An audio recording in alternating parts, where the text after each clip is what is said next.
Notre cher fidèle internet de Eurotech TV officiel, la chaîne de référence. Bienvenue sur votre émission. Je suis là, votre humble servante, Carmen Aladjo, la diva. Merci de la confiance, merci de la fidélité. Le na elibino sango na zo betali solo ya pasteur Papingwala. O ya banda debi na yeningi ya banda kina o ya komilelo. Le na kiti na mabele o esika banda ndako premier ndako na o ya banda ko futela. Tande nzambe azwaka moto ti akomisa kai na niveau o ya liko komisa ye. Nazana mama o azaki moko ya bayer na bango o azaki wa yebi vi ya Papingwala ko banda na ye o ya banda kina o ya komilelo na ko zwa boyoka. Moi quelqu'un et mon ayo akoloba o ya yebi pona Papingwala. Bonjour maman. Bonjour. Boni. Bien. Malo to betali solo ya pasteur Papi na ebité o ko betali solo solo ya pasteur Papi. Pasteur Papi ngana yebiye comme balorateur na biso ba na kati na lopango awa. Bazaki bango mine. Bon, le bakota ke bazaki misato. Siko moko wana muso ya suka loka azaki abano fa ne pas bandeko na bango mususu. Mais vu que babanda ko maltraiter bango mabe na kofanda na bato pa bandeko po mama kufa papa pa kufa donc yango bazwaka décision na bango ba ko futela wana ndako awa to fanda kina bango bien ba osala ba prière na bango tanto mo leso ba bengi bango maboya ozolanga moi tanto leso ba bengi bango ba kende ko sa prière pa batu mo ba kende ko penza mpe azosunga bango mona ka ba prière ba osala pe zo simba ba ozo moya ko futa ndako na bango bazo pe moya ya kolia donc bazaki na bango kaka na ndenge ya prière ka babanda na bango ka prière na bango kaka bazaki ye na leki na mwasi get na fifi donc mingi bato banotambola mi bango na get bazokende kosa ba prière na bandako ya batu kuna pe place bakende kuna pe basungi bango pe bazosunga bango pe nde pe bazofanda pe na ndako ande ko vivre na batu ndenge nini. En tout cas to saki ngana na bango to na saki na bango très bien na saki na bango na problème te kutu tina lelo babenga anga kaka to sololaka na bango ezala baleki na basi ezala ye moko pasteur ko loba nini neti conseil ko pesa pasteur Papi a continuer ka musala na ye po eza don na ye nzambe apesi bango malgré bazana tata te bazana mama te mais nzambe azwaka bango en charge azwaka bango en charge bafandaki pe bien na ndenge ba prière na bango prière na epe zo continuer kuna place ya azali.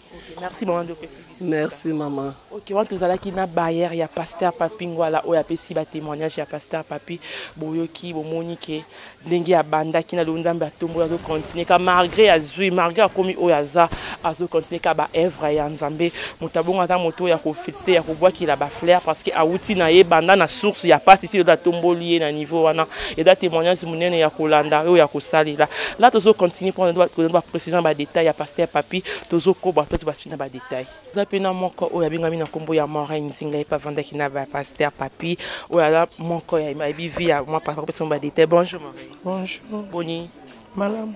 Je me répète seulement l'histoire ya pasteur Papi ndo yebeli ndinga ndo vanda na bino aza ndenge ni na quartier. Na biso azaki bien azaki vraiment ya pour na biso azaki moko oyo asalaki tokoma moi libuko poussa na liboso ya nzambe. Donc aza yaya vraiment pour na biso surtout pour la famille na biso. C'est que avant d'être bien bien mais l'indica nzambe ne peut qui ko répondre. Et bande ko répondre. To bande ko saba nuit awa et bande penza ko répondre. Conseil no ko pesa e. Conseil na ko pesa e a continuer na musana e.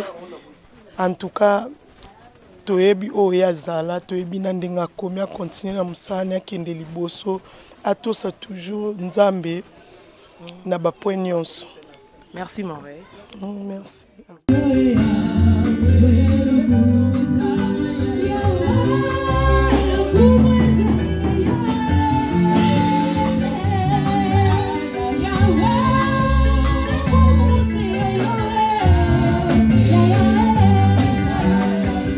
Awa tokiti susu na ndambo pe papi kozala na nzazi akikokota na ndambo awa esika so a continuer ki ministère na ye tozala moko bavanda ki ne awa na kati ya lupangu na ndambo na ndako o bozomona liboso na nga ya rifan tokomeka koyeba kaka ndenge tozo continuer kobeta lisolo ya pasteur Papi. Bonjour ya rifan. Bonjour maman. Boni.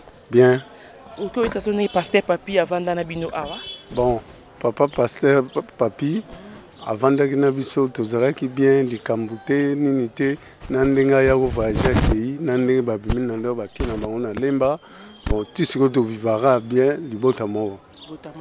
Conseil européen c'est na musana o ya bandara awa na ndenge komi na niveau lelo conseil européen ça. Bon, conseil na porter pas na yezali que musala ne to a continuer ka musala nzambe ndenge zalaka nzambe yemoka yebini na osala na vie na ye na yangai biso pe to tirali bien. OK, merci na merci. Ah tozaki na ya rifin oyo bavanda na ye na lopango oyo bozomona na ndambu oyo ndako bozomona eza na nsima nanga eza ndako pasteur papi ngwala a continuer kovanda pe kolongwa na nzazi ayi ko continuer awa na kati ya ndako oyo wana eza o pasteur oyo ya rifin alobi pona pasteur papi akoba na musane oyo bandaki nango banda na pati oyo akomi lelo a continuer akoba ekozala bien tozo continuer tolanda tozo pisation.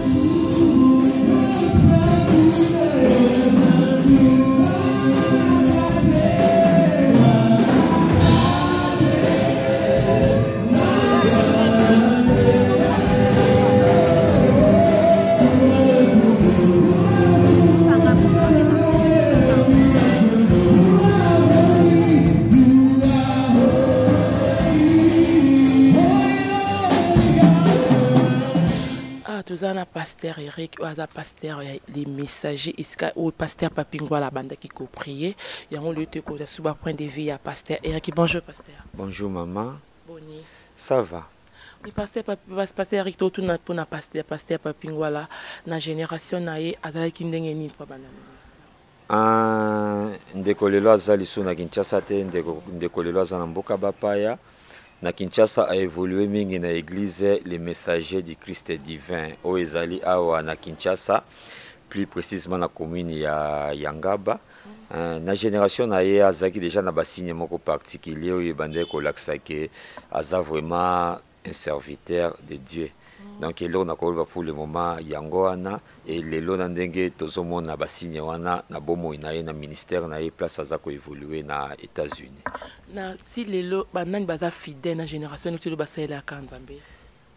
Nakoyi koloba kende kwana zaki vraiment na signe moko particulier puisque bandeko mingi o basali na ye na génération na ye nakoyi tango soko surprendre na lobake mingi lelo baza sur une église te et baza une église te peut-être kokai kozela na lobano ke baza ko évoluer dans d'autres églises non ndenge baza na baza sur une église te baza pe ko évoluer dans d'autres églises te mais baza libanda pe musika ya nzambe pona olobake ye moko lelo nda tikali na nzela ya nzambe et puis lokola mosali ya nzambe.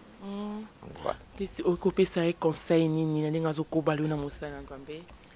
Naza na conseil o na koyi koloba na ye surtout que ye place azosala nzambe eza na mboka ya États-Unis eza place oyo biso ba congolais tolobaki place oyo misala ya malamu efandi mais place oyo pe misala ya mabe efandi soki déjà alongaki biloko ebele awa na mboka ya Kinshasa aza pe na makoki alonga yango kuna na mboka ya États-Unis conseil ka na kopesa ye tofanda ye biso nyonso awa na Kinshasa na se ya makolo ya pasteur Banza prophète Banza Kakese oyo nzambe asi azwa ye depuis 2007 na kanti eza ni loko banda kolobela biso mingi ezaki kobanga nzambe donc la crainte de Dieu atambola toujours la crainte de Dieu aza toujours discipliné de banda côté ya biso aza toujours fidèle na makambo na nzambe et puis aluka tala de gauche à droite aluka atala nzela oyo nzambe azali komema et puisque nzambe alobaki aokende na ye musika okoma na ye musika o lelo kutungala zomona nzambe azosana kati na bomoi na ye moi je me dis que eza kaka ebandeli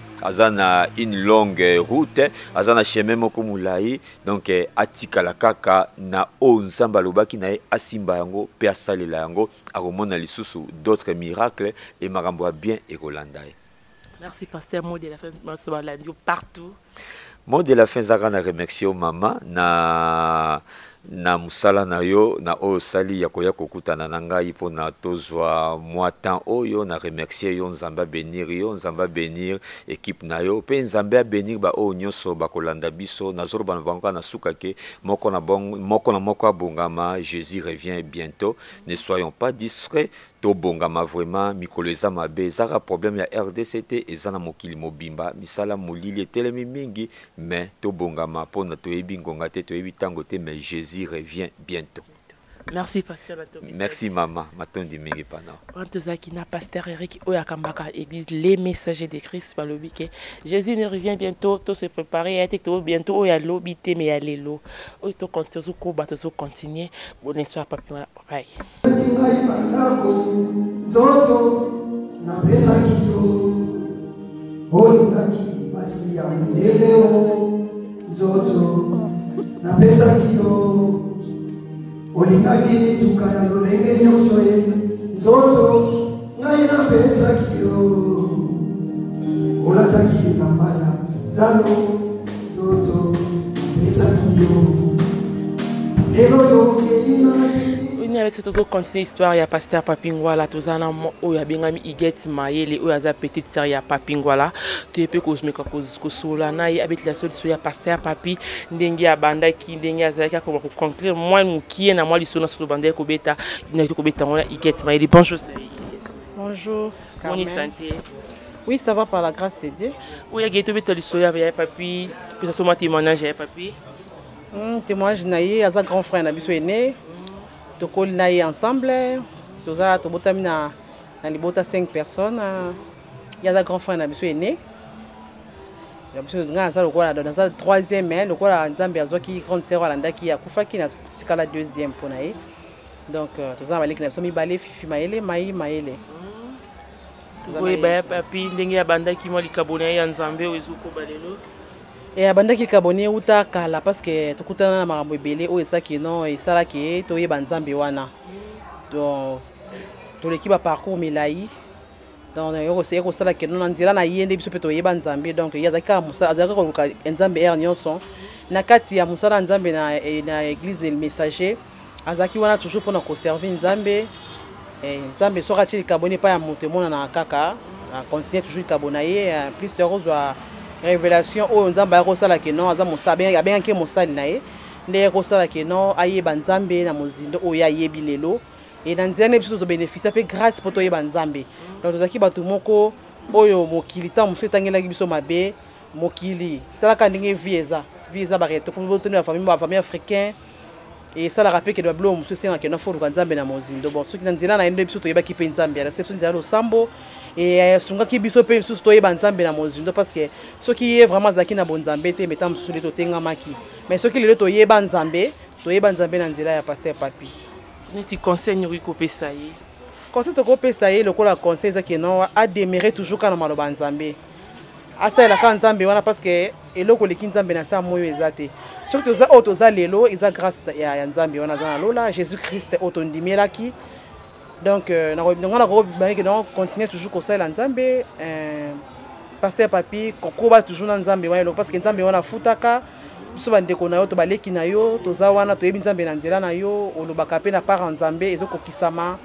Et ngana ko bakelo mo héritage moko to kotikela bana biso lobi ezaka keno Jésus Christ wana parce que so ba appliquer Jésus Christ na vie na bango bandimeli Jésus Christ même bana biso héritage to kotikela baba ndako te to kotikela baba mbongo to tikila mbongo ta mususu muto mokila ko botola to kotikela mapango ba botolaka mais loko ba muto botolaka Jésus Christ na vie ya muto azate alors lo na ko bakeno to la kisabana kanzela nzambe esika pa aza kuna na mboka ba États-Unis nzambe aza na elongo apeso makasi au compter toujours au démarrer na sama kolanzambe parce que moi le ba pasteur mususu ba comité en monnaie onction l'équipe makasi qui aussi ba blo musa ba kisi pour lobby témoignage na ki debele amona asala bikamwa abanda ko sa ba blo mo ba démonstration mais ngana ko biso lo moko o eleki Jésus o eleki Jésus Christ azate alors nyonso na se amoyi zalaka na sama kolanzambe o emonani to lobi gloire au Seigneur so pe zate to bika nzambe merci parce que bina biso même dans na malheur to kumisaye na bonheur peut to kumisaye donc ngana ko ba conseil que non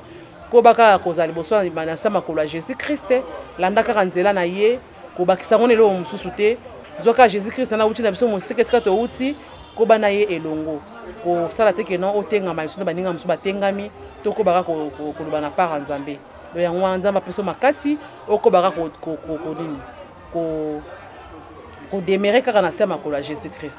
C'est un peu ça donc conseil na kopé soka yangwana pe libota mobimba nzambe apeso makasi oyo bakokamba ya ministère na ye lelo okomi pasteur na poto kaka ne message tozwaki ke nzambe akosala yo oyo akoki kosala yo alors moto mokili akoloba nayemi akokisi yango te mokokisi eza kaka nzambe aza na lola lokola alobaki ekokisa mibongo alors kobana nzambe yona kino suka ntango jésus christ akozonga. Ok, bato balandi liloba ya suka nini? Liloba ya suka eza kaka keno nalingi bino mingi nga naza Igete Mayele Carmen Aladio nalingi yo mingi nazopesa mpe bambote ebele epai ya Fifi Mayele esika aza na mboka ya Nigeria. Napesi lisusu mbote mingi na Pasteur Papi ye moko, napesi Mayele mbote ebele Papa Brice, napesi libota na nga mobimba Andrea bana na biso Andrea Ngangu Christivi Mayele, napesi lisusu bambote ebele Michel Mitimiti na bébé nanga Joyce, je t'aime beaucoup Joyce et Winner Bolekwa. Donc napesi mbote na bato nyonso oyo bazolanda émission oyo nzambe na ngai apambola bino. Merci Igete Mayele watu zalaki na moko oyo aza petite sœur ya Pasteur Papi Ngwala oyo to pesi dans l'histoire ya Pasteur Papi oyo esika awuti na oyo akomi lelo mingi lelo bakobosala nzambe mpona zwi déjà na lusala nzambe nini mais azo continuer na musala nzambe tina mokola lelo nzambe apamboli yo to beteno histoire ya vie na détail ya vie na ndenge ya bandaki na oyo akomi lelo. Là je dis merci à mon papa Jean Poikabe ya papa ya Jonathan qui derrière la caméra mon caméraman privé balobi bachana qui peut gagner kate. Je dis merci à mon réalisateur Annie Loumissa, merci à toi, de gros bisous. Quant à moi, on se voit sur un nouveau numéro. Bye bye.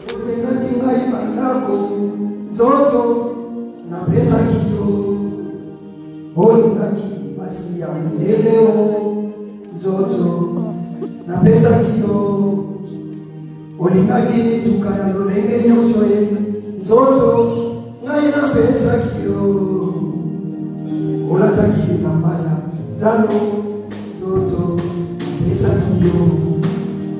Lelo yo keina lilita, toto, otikinga, toto nanga, toto, okisinga isoni. Toto nanga, toto, okisinga lilita. Okisinga kamepesite, namazo. Salekio, obesina talentisite, salekio, oh Yesu,